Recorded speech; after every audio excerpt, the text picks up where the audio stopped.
Šiam rožančiui sukūriau kryželį. Vienoje pusėje ilsisi angelas,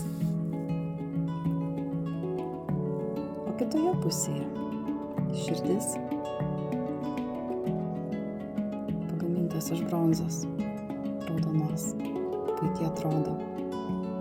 Gintaro lašelis, seno, nepoliruoto, medalikėlis, taip pat iš bronzos, ir kai mano rankomis graži juvelyrinė detalė, apsuptas 3 senų gintarų.